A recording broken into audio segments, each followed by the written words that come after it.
Bien-aimé dans le Seigneur, que le Seigneur vous bénisse. Tu peux avoir une grande foi, une foi jusqu'à transporter même les montagnes, comme le dit la parole de Dieu dans 1 Corinthiens 13. Tu peux croire que Dieu est puissant et même tout puissant. Tu peux croire que Dieu est capable de te délivrer de toute situation, de la situation que tu traverses en ce moment ou que tu pourrais traverser un jour. Tu peux même connaître toutes les promesses de la parole de Dieu. Je peux dire même que tu peux passer même la journée à faire des déclarations, comme on le voit aujourd'hui. Par exemple, je déclare, je proclame, et toutes ces choses. Tu peux même aller dire à des bien-aimés autour de toi, à des crédules comme à des incrédules, que Dieu va agir dans ma situation. Dieu va me délivrer. Dieu va ouvrir les bonnes portes pour moi, ou pour un tel, ou pour un tel. Mais il y a une question fondamentale que j'aimerais te poser. Est-ce que quand tu fais tout cela, tu pries? Parce que, mon frère ou ma sœur, il faut que tu saches que la foi qui croit en Dieu, là, elle doit te conduire vers Dieu par la prière. Vous savez, la Bible ne dit pas seulement croyez. Qu'est-ce qu'elle dit en plus de cela? Dans 1 Corinthiens 5, non, pas, non, dans 1 Thessaloniciens 5, au verset 17, la Bible dit ceci, il est écrit ceci, priez sans cesse. Aujourd'hui donc, mes frères et mes sœurs, nous allons comprendre pourquoi la prière n'est pas un simple accessoire de notre foi. Amen. En continuant sur notre lancée, permettez-moi de vous dire ceci. La foi nous fait croire que Dieu peut agir dans notre situation. Ça, c'est la foi. Mais la prière, comme je l'ai dit plus haut, nous emmène devant ce Dieu tout-puissant en qui nous croyons. Amen.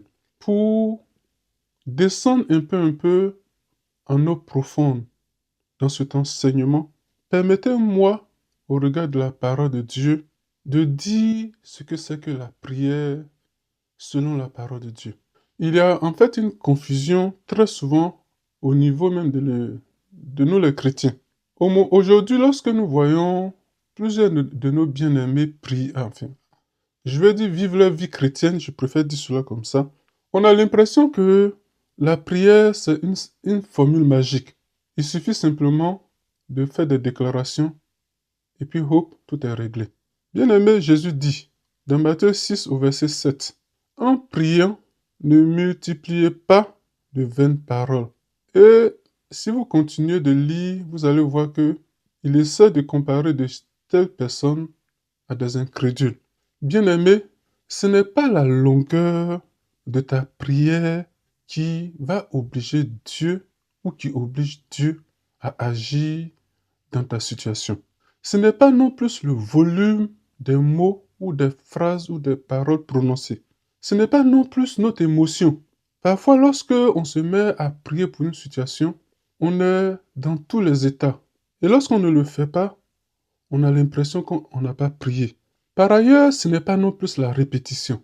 On remarque de nos jours une forme de prière qui est contraire à la parole de Dieu. Seigneur, agis. Seigneur, agis. Seigneur, agis. Ce n'est pas cela, les vaines redites. Prier, mon bien-aimé, prier, ma bien-aimée, c'est s'approcher de Dieu. C'est parler à Dieu. C'est adorer Dieu. Remercier Dieu. Confesser. Intercéder. Demander. Et même écouter et se soumettre à la volonté de Dieu. Jésus commence son enseignement sur la prière de cette manière. Dans Matthieu 6 au verset 9, je le lis.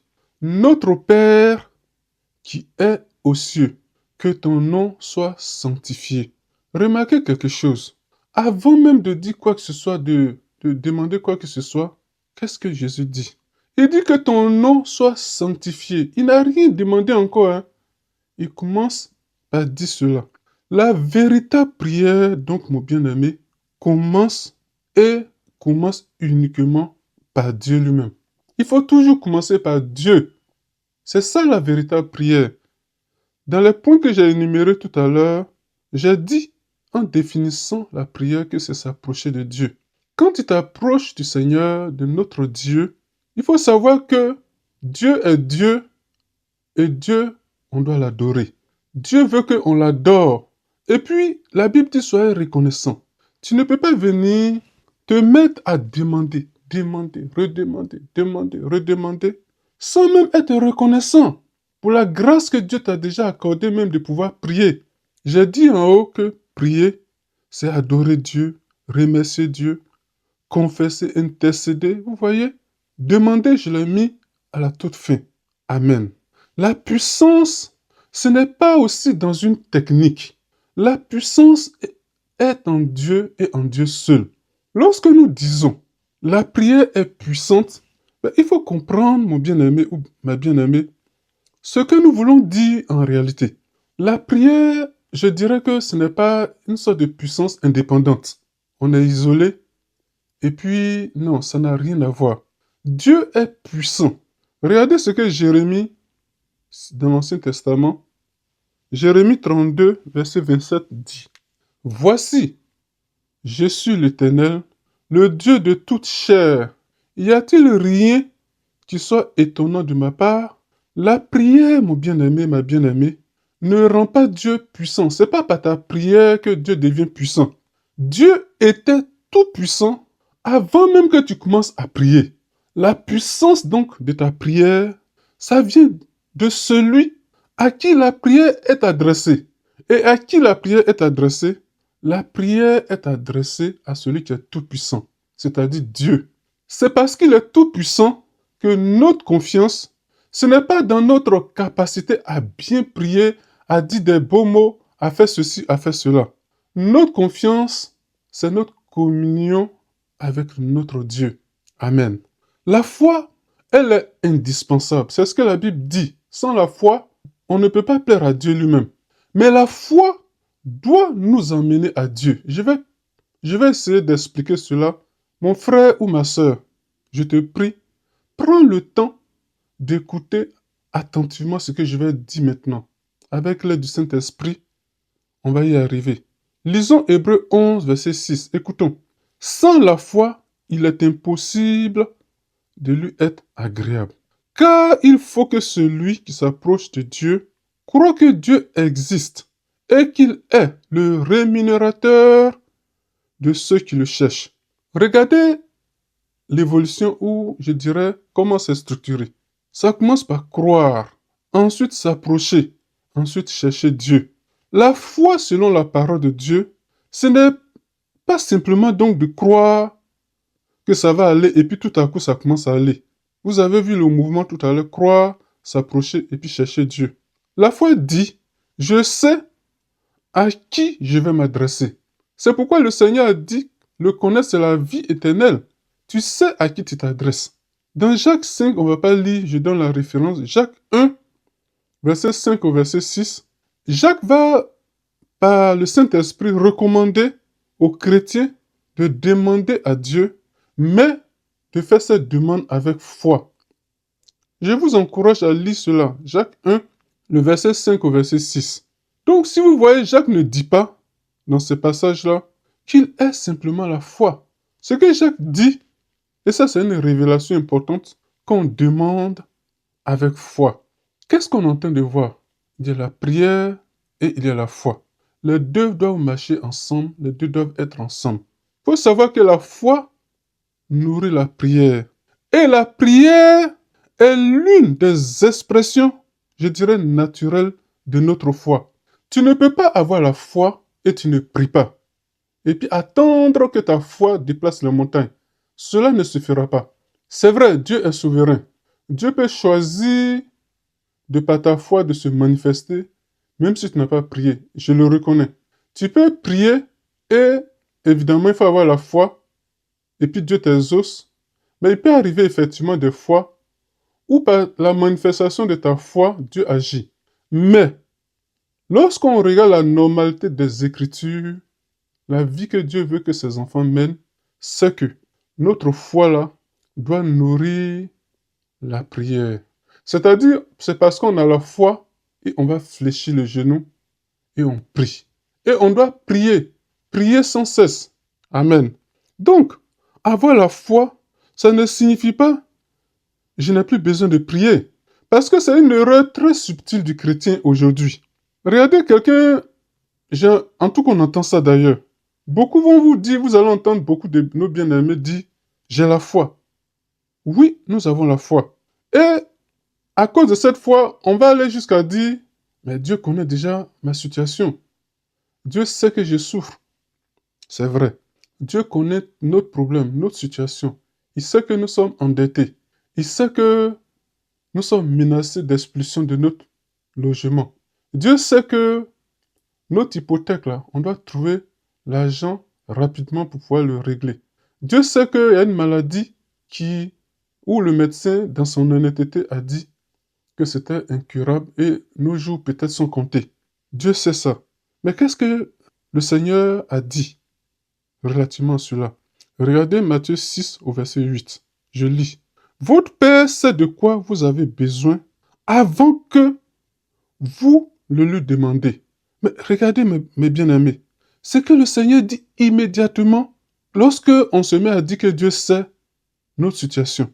Dieu fait chair lui-même. C'est lui qui parle. Hein. Au verset 9, là, il est encore plus précis. Il dit, voici donc comment vous devez prier. Je m'arrête là un peu. Est-ce que nous réalisons cela? Le Seigneur Jésus, ça dit Dieu lui-même, qui est devenu homme, qui est en train de nous parler. Il nous dit, Dieu sait notre situation. Mais le Seigneur dit, quand même, nous devons prier. Donc, Dieu connaît déjà mes problèmes, mes besoins, mes situations. C'est vrai. Mais cela ne doit pas être une excuse, selon la parole de Dieu, pour ne pas prier. Mais au contraire, puisque je sais que Dieu sait ma situation, alors je vais vers lui. Prier, c'est aller vers Dieu. Rappelez-vous la définition de la prière que j'ai donnée en haut. C'est très important. Maintenant, je vais quand même mettre une mise en garde. Je vais y revenir un peu plus en profondeur, s'il vous plaît. Faire des déclarations, là, ça ne doit pas remplacer la prière. On entend trop de nos jours les déclarations. La Bible contient effectivement des proclamations de foi. Ça, c'est vrai. Nous pouvons confesser la parole. Ça aussi, c'est vrai. Nous pouvons rappeler même les promesses de Dieu. C'est aussi vrai. Évidemment, nous pouvons témoigner toute notre confiance en celui qui nous a sauvés, notre Dieu.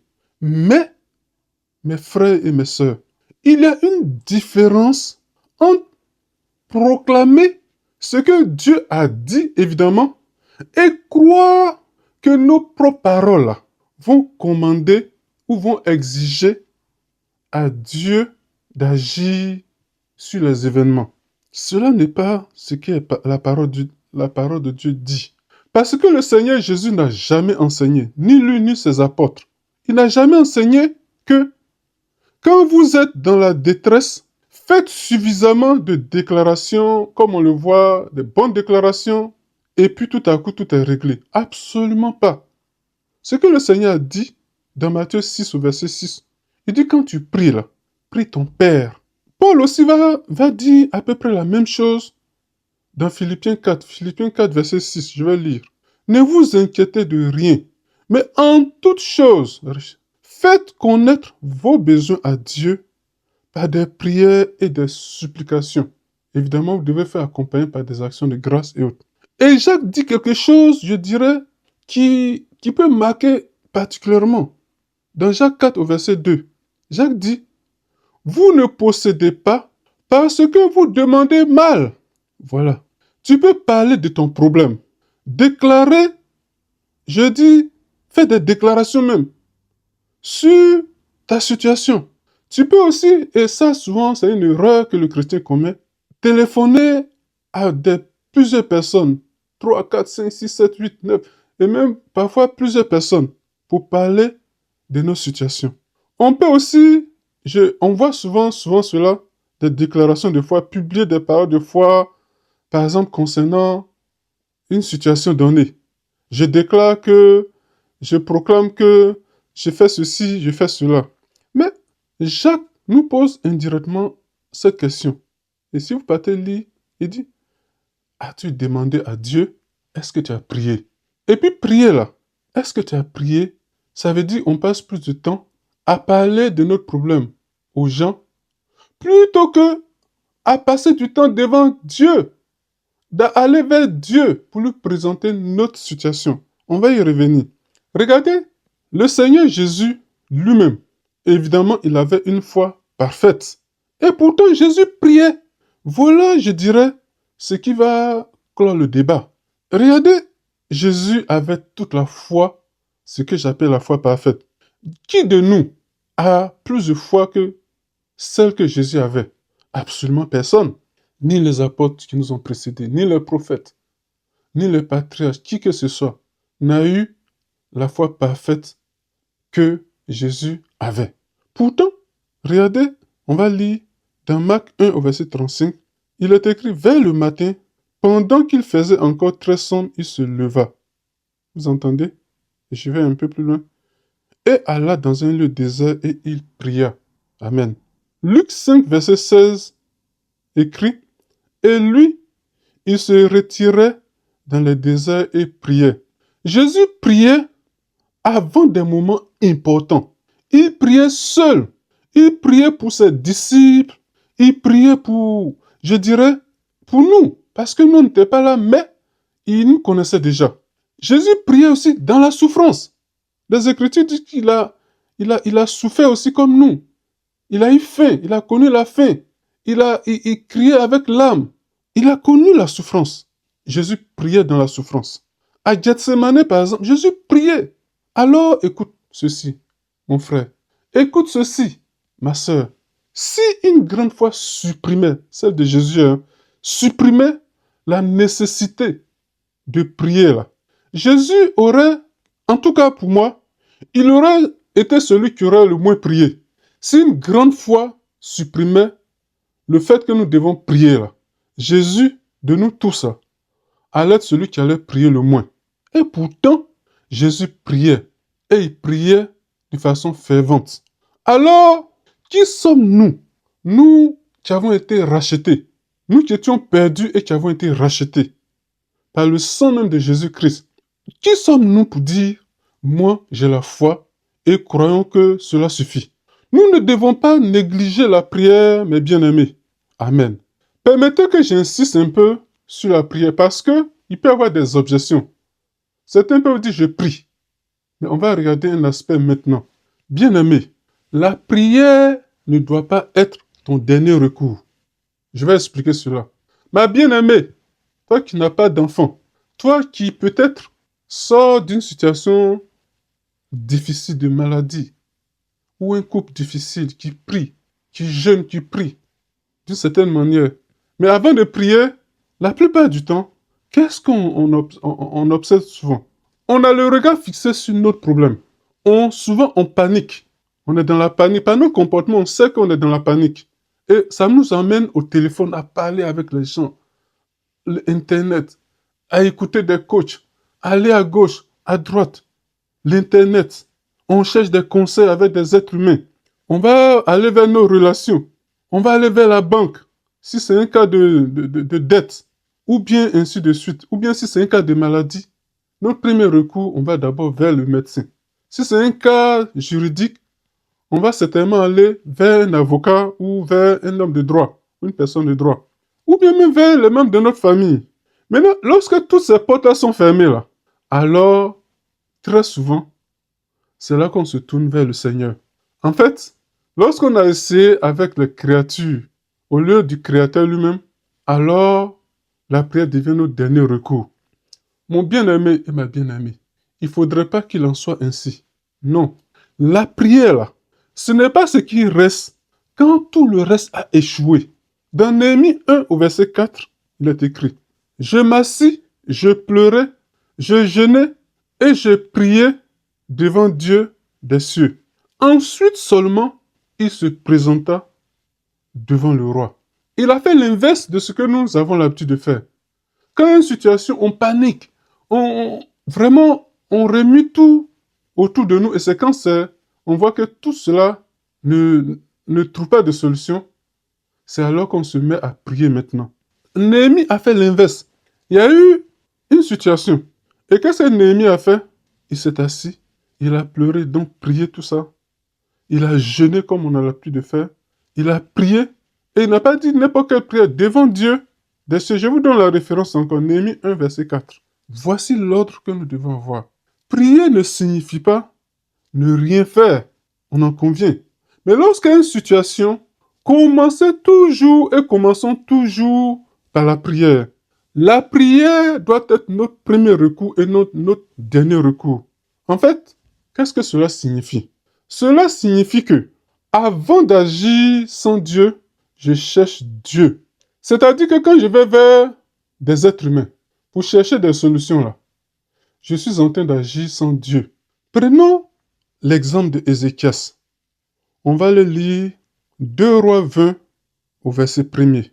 En ces jours-là, Ézéchias fut malade à la mort, et Ésaïe, le prophète fils d'Amoth, vint vers lui et lui dit, ainsi dit l'Éternel, donne des ordres pour ta maison, car tu vas mourir et tu ne vivras pas. Amen. Je pourrais continuer au verset 2.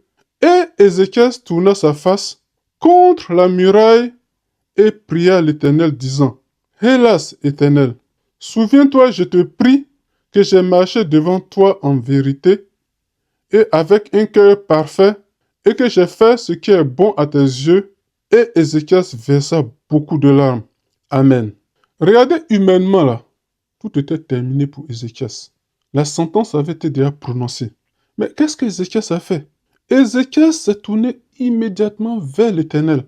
Dans le verset 2 qu'on a lu là, les Écritures nous révèlent que Ézéchias tourna son visage contre le mur et fit ses prières. Il a fait une prière à l'Éternel. Et au verset 5, si on va lire le verset 5, le Seigneur lui-même va répondre. Il dit au prophète, retourne et dis à Ézéchias, prince de mon peuple, ainsi dit l'Éternel, Dieu de David, ton père, j'ai entendu ta prière, j'ai vu tes larmes. Voici, je te guérirai. Le 3e jour, tu monteras à la maison de l'Éternel. Amen. Je vais m'arrêter là. Vous voyez, le Seigneur dit, j'ai entendu ta prière. Vous voyez le mot prière qui intervient? Quelque chose s'est passé lorsque un être humain comme vous et moi s'est tourné vers Dieu. Et il est écrit dans la parole, je suis l'Éternel, je ne change pas. Mon frère, ma sœur, ce n'est pas encore terminé. Cesse de te confier en la créature, confie-toi en l'Éternel. Le Seigneur Jésus-Christ est mort pour toi et pour moi. Il n'y a rien qui soit plus puissant que le sang de Jésus-Christ. Tourne-toi vers le Seigneur. Continue de prier. Chaque fois qu'un chrétien, chaque fois qu'une chrétienne s'est tournée vers le Seigneur, quelque chose s'est toujours passé. Tu ne peux pas venir dans la présence de Dieu et retourner comme tu es venu. Regardez le bâton dans le désert, un bois mort. Lorsque ce bâton a été mis dans la présence de Dieu, en une nuit, ce bâton a rafraîchi, a produit des fleurs, a produit des amandes. Lorsque tu viens dans la présence de Dieu, Dieu te rafraîchit toujours. Dieu intervient, il n'y a rien qui soit trop grand pour lui. Amen. On va continuer. Si vous prenez le cas de Anne, peut-être je ne vais pas regarder, on ne va pas s'attarder là-dessus. Elle a dû prier. Elle avait de l'amertume dans l'âme. Elle pria l'Éternel et versa des pleurs. Ça, c'est dans 1 Samuel 1, verset 10. Vous pouvez lire cela. Au verset 18, lorsque Anne a fini de prier, là, qu'est-ce qui s'est passé? Je vais lire. Cette femme s'en alla, elle mangea, et son visage ne fut plus le même. Samuel n'est pas encore né en ce moment-là. Même son ventre, elle n'était pas encore enceinte. Les circonstances visibles dans sa vie de tous les jours, là, ça n'a pas changé. Mais son visage a quand même changé. Pourquoi? Parce qu'elle avait déposé son fardeau devant Dieu. Si nous partons dans Philippiens 4, les Écritures nous disent que le Seigneur ne nous a pas promis que tous nos problèmes vont disparaître. Je vous donne la référence Philippiens 4 au verset 7. Il est écrit dans ce verset-là que la paix de Dieu, là, ça va garder nos cœurs et nos pensées en Christ. Voici ce qui nous est promis. Amen. Donc, on pourrait prendre le cas d'Élie. Et j'aurais pu prendre beaucoup d'autres encore. Mais nous allons continuer. Mon frère et ma sœur, quand tu ne peux plus rien faire, tu peux encore prier. Dans Acte 12, vous savez, Pierre était en prison. Et puis, à cette époque-là, Jacques venait d'être exécuté. Et puis, Jacques était gardé solidement en prison. Mais l'Église, à cette époque-là, n'avait aucune influence politique. Cette influence aurait pu permettre d'aller négocier et de libérer Pierre, mais l'Église n'en avait pas. Mais regardez dans Acte 12, verset 5, ce qui est écrit. Pierre donc était gardé dans la prison, et l'Église ne cessait d'adresser pour lui des prières à Dieu. L'Église ne pouvait pas entrer dans la prison pour aller libérer Pierre, mais sa prière pouvait atteindre Dieu au sujet de Pierre et de cette prison. Les chaînes retenaient Pierre dans la prison, n'est-ce pas? Les soldats le suivaient en plus. Et pour ne rien arranger, les portes étaient en tout cas enfermées Pierre. Mais aucune de ces choses ne pouvait enfermer Dieu lui-même. Et l'ange est entré. Les chaînes sont tombées et les portes se sont ouvertes. Qu'est-ce qui s'est passé? Pierre est sorti. Alors, faut jamais dire trop rapidement, mon frère ou ma soeur, je ne peux plus rien faire. Je dirais que tu peux dire, je ne peux rien faire de moi-même, ou bien je ne peux rien faire humainement. Ou bien humainement, je ne peux plus rien faire. Ça, c'est vrai. Et tu reconnais ta limitation devant le Seigneur. Mais il y a une chose que tu peux faire encore. Tu peux prier. Je vous dis, mes bien-aimés, on peut avoir dansé trop, même dansé en esprit. On peut avoir peut-être chanté trop, mais on n'aura jamais trop prié. Prie, ma soeur. Prie, mon frère. Malgré tout ce que nous venons de dire, j'aimerais quand même insister sur un aspect. La prière, là, ce n'est pas quelque chose pour forcer Dieu non plus à agir comme on le veut.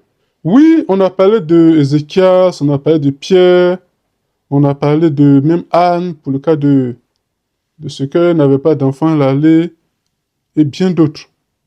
Mais malgré notre prière, Dieu ne peut pas agir comme nous on le veut. Dieu agit uniquement selon sa volonté. Dans 1 Jean 5 au verset 14, il est écrit, si nous demandons quelque chose selon sa volonté, il nous écoute. Dans Luc 22 au verset 42, il est écrit, Père, si tu voulais éloigner de moi cette coupe, toutefois, que ma volonté ne se fasse pas, mais la tienne. Donc ça, c'est ce qui est biblique. Je demande, je crois, je persévère. Et lorsque je fais cela, alors le Seigneur, dans sa souveraineté, va agir selon sa volonté. Amen. On va continuer. Et puis, Dieu peut répondre autrement que comme moi je l'espérais, ou comme tu l'espérais. Dans 2 Corinthiens 12, au verset 8, il est écrit, 3 fois j'ai prié le Seigneur de l'éloigner de moi. Vous voyez, Paul avait la foi. Paul pria. Dieu l'entendit aussi. Mais malgré tout, l'écharde n'a pas été retirée. Dieu a donné notre réponse qui était contraire à ce à quoi Paul s'attendait. Dans 2 Corinthiens 12, au verset 9, Dieu dit, ma grâce te suffit. Donc nous devons retenir quelque chose. Une réponse différente de celle que nous espérions là. Ça ne signifie pas nécessairement que Dieu t'a abandonné ou que Dieu m'a abandonné. Parfois, Dieu ouvre en fait la porte.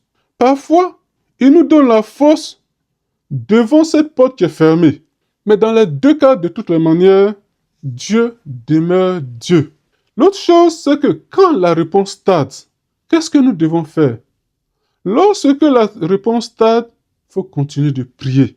Dans Daniel 10 au verset 12, on va le lire, Daniel 10 au verset 12. Il est écrit ceci. Et il me dit, ne crains pas, Daniel, car dès le premier jour où tu as appliqué ton cœur à comprendre et à t'humilier devant ton Dieu, tes paroles ont été entendues et moi, je suis venu à cause de tes paroles. Amen. Vous voyez, dès le premier jour que Daniel a commencé à prier, Dieu dit qu'il a entendu. Et pourtant, quand bien même Dieu a entendu là, Daniel n'a rien vu. Voilà pourquoi Jésus enseigne dans Luc 18 au verset 1er, il faut toujours prier. et ne point se relâcher. Dans 1 Thessaloniciens 5, verset 17, Paul aussi nous exhorte où il dit prier sans cesse. Voici le secret. Lorsque mon frère, lorsque ma sœur te demande de prier là, faut savoir que dès que tu fléchis le genou, Dieu entend déjà ta prière. Mais les ossements là, cela est relié à sa souveraineté. Faut jamais arrêter. Les Écritures nous révèlent que nous sommes entourés d'une si grande nuée de témoins. Voici des témoins, des personnes qui nous ont précédés. Daniel a prié.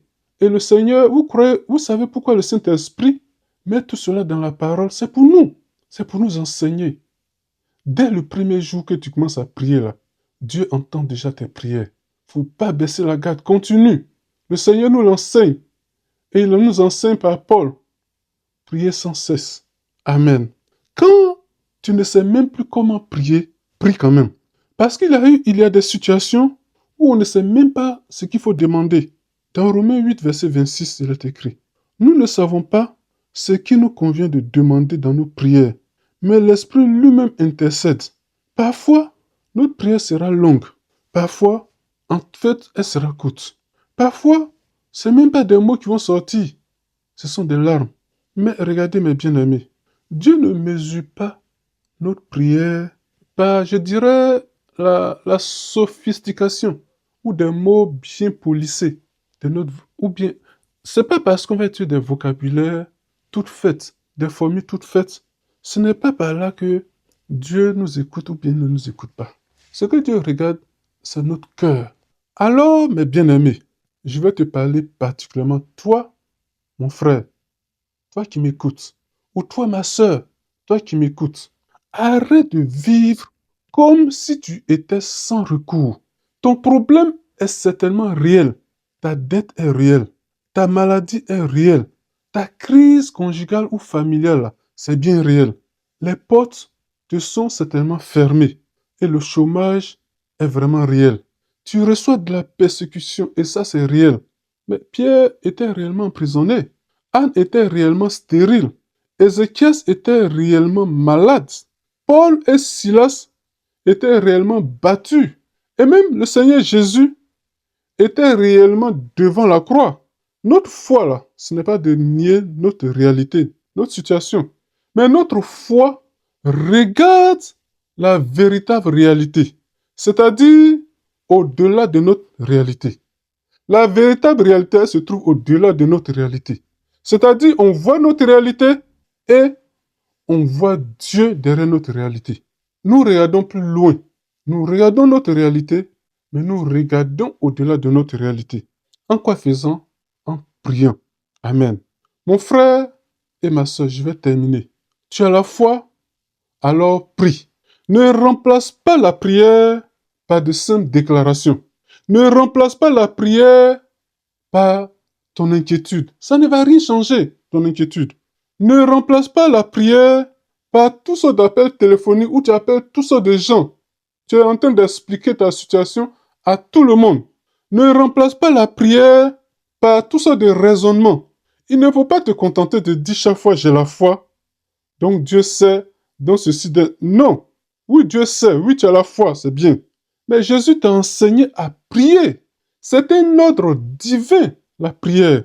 Tu crois que Dieu peut ouvrir cette porte, peut changer ta situation?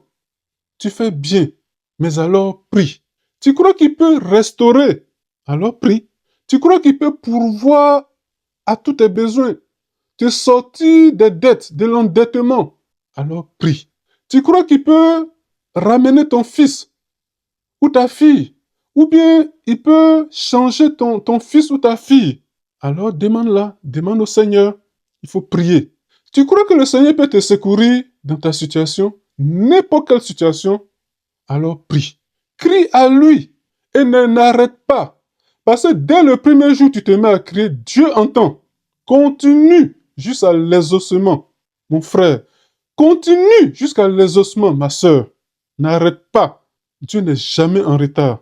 S'il ne répond pas immédiatement là, continue de prier. Il va répondre. Il a promis de répondre. Il va répondre. Et il va répondre autrement, mais il va répondre toujours de la bonne manière parce qu'il nous connaît mieux que nous-mêmes.